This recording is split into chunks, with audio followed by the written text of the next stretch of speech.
Bom dia, bom dia, bom dia. Abençoado seja o nosso dia em nome de Jesus. Segundamos, dia de colocarmos a nossa família no altar de Deus, dia de colocarmos a nossa família na mão daquele que pode todas as coisas, aquele que faz nova todas as coisas, aquele que traz renovo, restauração, fortalecimento para nós e para nossa família. Em nome de Jesus, aquele que nos guarda, aquele que é o nosso alicerce. É em Ti, Senhor, que nós decidimos alicerçar nossa vida. É em Ti, Senhor, que nós decidimos alicerçar o nosso casamento, a nossa família, na rocha verdadeira. Louvado seja o nome do Senhor. Então hoje nós vamos orar e jejuar pela nossa família, porque nós decidimos que eu e minha casa serviremos ao Senhor, porque a minha família é um projeto de Deus e não vai fracassar em nome de Jesus. E o tema que o Senhor nos dá hoje é: viva o primeiro amor. Pegue a sua Bíblia, lá em Apocalipse 2, capítulo 2, versículo 4 e 5, somente a parte A do versículo 5 diz assim: tenho, porém, contra você o seguinte: você abandonou o seu primeiro amor. Lembre-se, pois, de onde você caiu. Arrependa-se e volte à prática das primeiras obras. Esse texto que a gente acabou de ler está lá no livro de Apocalipse e é uma carta de Jesus às igrejas. E esse texto, ele é direcionado para a igreja de Éfeso. Essa parte que nós lemos, na verdade, é onde o Senhor Jesus repreende a igreja por ela ter abandonado o seu primeiro amor, ou seja, o fervor, a paixão inicial que eles tinham por Jesus. Então aqui o Senhor mostra claramente a essa igreja aonde eles têm falhado. Aonde? No seu relacionamento. No seu relacionamento íntimo e pessoal com o Senhor. Pois Cristo é o noivo e nós, a igreja, somos a noiva. E com base nesse texto, eu quero aplicar ele aos nossos relacionamentos, para ser mais específica, ao nosso casamento. O casamento é uma aliança sagrada que foi criada por Deus para refletir o amor de Cristo por sua igreja. No entanto, sabemos que no nosso casamento nós vamos enfrentar desafios, vamos passar por momentos de crise que podem surgir durante a nossa jornada, fazendo com que o casal acabe perdendo o brilho do amor que os uniu um dia. Criar e manter um casamento forte é um desafio. E crises podem surgir em qualquer momento da vida conjugal. No entanto, nós temos o nosso manual, nós temos a Bíblia, que nos oferece orientações valiosas para enfrentarmos e superarmos momentos difíceis. Ao aplicar princípios bíblicos, nós podemos encontrar caminhos para restauração, para harmonia do nosso casamento, para o fortalecimento da nossa união. E Jesus, nessa carta, ele mostrou, àquela igreja o problema que eles estavam enfrentando. Então, quando nós nos deparamos com uma crise no nosso relacionamento, o primeiro passo que nós temos que dar para que a gente possa superar esse momento em que estamos passando no nosso relacionamento, é nós reconhecermos que há um problema. E, infelizmente, muitos casais acabam jogando o problema para debaixo do tapete, Como se jogar esse problema para debaixo do tapete fosse resolver. Não, os problemas só vão se acumulando. Quanto mais você coloca, né, o problema debaixo do tapete, isso daqui deixa para lá, isso daqui também deixa para lá, esse outro também deixa para lá. Quando você vê, já não é mais um probleminha, é um problemão, né? Então, o primeiro passo que a gente deve fazer para que a gente venha manter um relacionamento sadio, saudável, é a gente reconhecer que há um problema. Ignorar ou minimizar os desafios só pode agravar a situação, que é o que eu acabei de falar, né? Vai minimizando, isso daqui, vamos colocar aqui de lado, deixa pra lá. Esse daqui também, aí você vê, tá uma montanha já, né? Era um grão de mostarda, se tornou uma montanha. Então a Bíblia nos ensina a lidar com a verdade e buscar ajuda. Tá lá em Provérbios 28:13, que diz assim: quem esconde suas transgressões não prospera, mas quem as confessa e abandona encontra misericórdia. Louvado seja o nome do Senhor. Então, primeiro a gente precisa reconhecer que estamos com um problema e depois nós precisamos nos comunicar, né? Não ficar guardando para nós. Aqui diz, quem esconde suas transgressões não prospera. Mas quando a gente confessa e a gente abandona, a gente encontra misericórdia. Então a comunicação é essencial para resolver os conflitos. Primeiramente, devemos apresentar, né, as nossas transgressões, os nossos problemas, as nossas dificuldades, as nossas falhas, primeiramente diante do Senhor, que é aquele que tem misericórdia para conceder para as nossas vidas.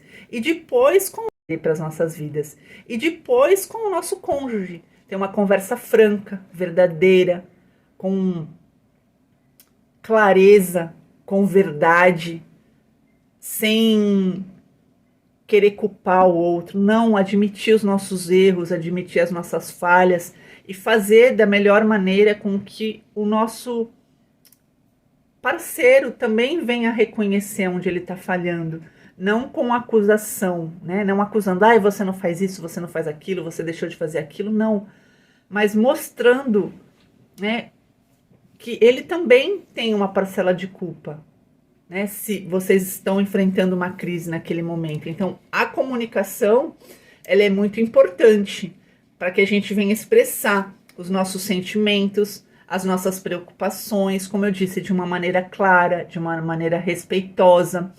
E lá em Tiago 1,19, ele nos instrui que nós sejamos todos prontos para ouvir e tardios para falar, tardios para irar-se. Então, o que acontece muitas das vezes? Quando um casal está passando por uma crise, por um problema, e eles já estão com os ânimos aflorados, ou, como se diz, já estão com o copo cheio, qualquer pingo já é motivo para que o copo transborde, né? Então, a gente precisa ter muita serenidade e também escolher um momento adequado para ter essa conversa, né? Num ambiente que esteja propício para que essa conversa possa fluir, para que você também esteja pronto para ouvir, né? Primeiro deixa a pessoa falar tudo aquilo que ela tem para falar, para depois de você ter digerido tudo aquilo, você poder também falar, dar o seu parecer, né? E muitos casais pecam também nessa questão. Quando se começa uma conversa, você expõe, né, o seu ponto de vista, o outro não espera nem você concluir a frase, já está pronto para rebater. E aí começa, né, os ânimos ficam exaltados, a voz já começa a alterar, e aí a gente acaba dando espaço para ira, para contenda, para confusão. Em nome de Jesus. Então, que a gente venha... O Senhor diz aqui, né? Me perdi, peraí. Lembre-se. O que quer dizer lembrar? Reviva as memórias. Que você possa pensar em como era o relacionamento no começo. Quais eram as emoções, quais eram as conversas, quais eram as demonstrações de afeto e os gestos de carinho. Muitas das vezes a pessoa já está num relacionamento há tantos anos e foi se esfriando, foi se distanciando e acaba que já nem lembra mais como era prazeroso, como era gostoso estar na companhia daquela pessoa, quantos risos vocês davam junto. Então, uma coisa importante é que você possa listar tudo aquilo que você fazia, que você possa reviver essas memórias. Tenta escrever, né, sobre as ações, sobre os hábitos, as pequenas coisas que vocês faziam juntos e que demonstravam o amor e o interesse um pelo outro. Eu tenho certeza que você tem muitas memórias para reviver com a pessoa que você ama, com a pessoa que você escolheu para passar a sua vida inteira com ela. Outra coisa, arrependa-se, mude a rota. O Senhor fala, lembre-se de onde caiu. Então, que a gente venha reconhecer os erros. Muitas das vezes os casais passam por crises e o culpado é sempre o outro, né? A pessoa que está ali analisando, ela nunca tem culpa, ela não erra, ela é a senhora perfeição, o senhor perfeição. Tudo que está de errado no relacionamento é culpa do outro. Não, né? Nós temos que nos analisar. Nós temos que reconhecer os nossos erros. Né? Não adianta a gente ficar dando murro em ponta de faca. Não, mas o culpado é ele, o culpado é ela. Não, mas o errado é ele, a errada é ela. Não, nós temos que ter uma mudança de direção. Nós temos que reconhecer aonde que eu tenho errado. Ele erra, mas eu também erro. Aonde que eu tô errando? Não, eu vou me esforçar para fazer diferente. Eu vou me policiar para fazer diferente. Né? Eu quero voltar ao primeiro amor. Admitir, né, aonde você tem descuidado. Admitir que a rotina, muitas das vezes, ela acaba distanciando o casal.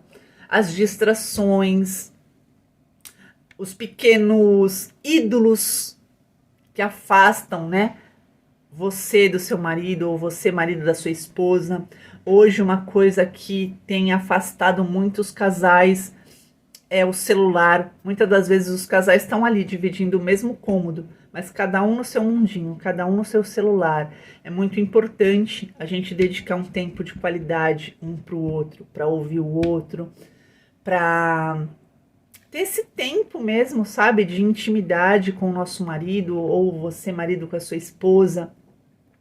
Nós precisamos mudar a nossa mentalidade, deixar de lado as desculpas, né? Porque quando se trata de nós admitirmos um problema ou tentar resolver um problema, a gente acaba dando tantas desculpas, né? Ai, porque meu serviço me atrapalha. Ai, porque a minha rotina é corrida. Ai, porque eu tô muito cansado. Ai, porque eu tô com muito problema. Só que a gente tem que deixar de lado as desculpas e focar realmente no que importa, né? Na saúde da nossa relação, na felicidade do nosso relacionamento. Outra coisa essencial é que a gente tem que praticar o perdão. E aonde a gente mais pratica o perdão? É no nosso relacionamento. É a pessoa que a gente mais convive. Então, assim, o perdão é crucial para que haja restauração do relacionamento. Lá em Colossenses 3,13, Paulo nos orienta: suportem-se uns aos outros e perdoem-se mutuamente, caso alguém tenha motivo de queixa contra outro. Assim como o Senhor os perdoou, perdoem vocês mutuamente, caso alguém tenha motivo de queixa contra outro. Assim como o Senhor os perdoou, perdoem vocês também. Então, o que acontece em muitos relacionamentos também, o casal naquele momento teve algum momento de discordância, e aí fica um bicudo para um lado, um bicudo para o outro. Eu não vou pedir perdão, não fui eu que errei. Aí eu também não vou dar o braço a torcer. Enquanto ela não vier falar comigo, eu não vou falar com ela. Em nome de Jesus, né? Que a gente não venha dar espaço para que o diabo entre no nosso relacionamento, venha com confusão, venha com contenda. Aqui não está em questão quem errou, quem não errou. Sabe, seja o primeiro a pedir perdão, seja o primeiro a levantar a bandeira de paz. Amor, me perdoa em nome de Jesus. Eu não quero ficar brigado com você, eu não quero ficar brigada com você. Às vezes a gente se apega a cada detalhe tão bobo, tão sem importância, e a gente faz uma tempestade num copo d'água. Que a gente venha, em nome de Jesus, praticar, sabe, o perdão, que a gente venha ter um relacionamento sadio, saudável. Casamento perfeito, relacionamento perfeito não existe. Mas a gente consegue construir uma relação forte, uma relação sólida, uma relação sadia, em nome de Jesus. Então, o perdão não apenas liberta a pessoa que errou, mas também promove a cura e a reconciliação, é o que eu acabei de falar. Muitas das vezes a gente fica com aquele, não vou pedir perdão, não fui eu que errei, não fui eu que pisei na bola, não fui eu, Fica com muito mimimi. Em nome de Jesus, que a gente possa viver a palavra do Senhor. Volte às práticas, o Senhor orienta, Então, ações concretas. Recomece a praticar as ações que vocês realizavam no primeiro amor. Mesmo que seja cansativo, mas vai valer a pena, em nome de Jesus. Cultive os detalhes. Às vezes a gente, com o passar dos anos, a gente vai deixando, de praticar aquelas ações do começo, aqueles galanteios, olha eu falando, já entregando a minha idade aqui, aqueles galanteios, aqueles elogios. Como é bom ser elogiado, todo mundo gosta de ser elogiado, Comece a observar mais o seu parceiro, a sua parceira. Quando a gente está no primeiro amor, qualquer mudança que o outro faz, seja fez a unha, fez a sobrancelha, mudou o perfume, tá com uma roupa nova, a gente repara, Só que muitas das vezes a gente tá numa rotina tão louca que a gente não consegue nem tá observando o nosso parceiro. A gente não consegue observar coisas, muitas das vezes, que são tão nítidas, tão claras. Ou até mesmo, eu digo, as emoções. Muitas das vezes o nosso parceiro tá com um semblante de cansado, de preocupado, e a gente nem se dá conta de que ele tá precisando ali de um ombro amigo, desabafar. Isso é muito importante, sabe? O nosso parceiro, o nosso marido, a sua esposa, ele tem que encontrar o porto seguro dele em você aqui na Terra. Primeiramente Deus, que é a nossa torre forte, a nossa fortaleza. Mas depois o Senhor instituiu o marido para que ele cuide da esposa como ele cuidou da igreja, e que nós, esposas, sejamos a auxiliadora do nosso marido. Então nós temos que estar ali do lado dele todas as vezes que ele precisar de um ombro amigo. E o nosso marido também, a mesma coisa. E por fim, confie na graça de Deus. Confie na graça e no poder de Deus para restaurar e transformar seu relacionamento. Em 2 Coríntios 12, 9, Paulo nos lembra: a minha graça te basta, porque o meu poder se aperfeiçoa na fraqueza. A confiança na presença e na ajuda divina pode trazer força e esperança para enfrentar, superar e vencer toda e qualquer crise em nome de Jesus. Amém? Então, para finalizar esse vídeo de hoje, vamos finalizar declarando que eu e minha casa serviremos ao Senhor, porque a minha família é um projeto de Deus e ela não vai fracassar, em nome do Senhor Jesus. Amém.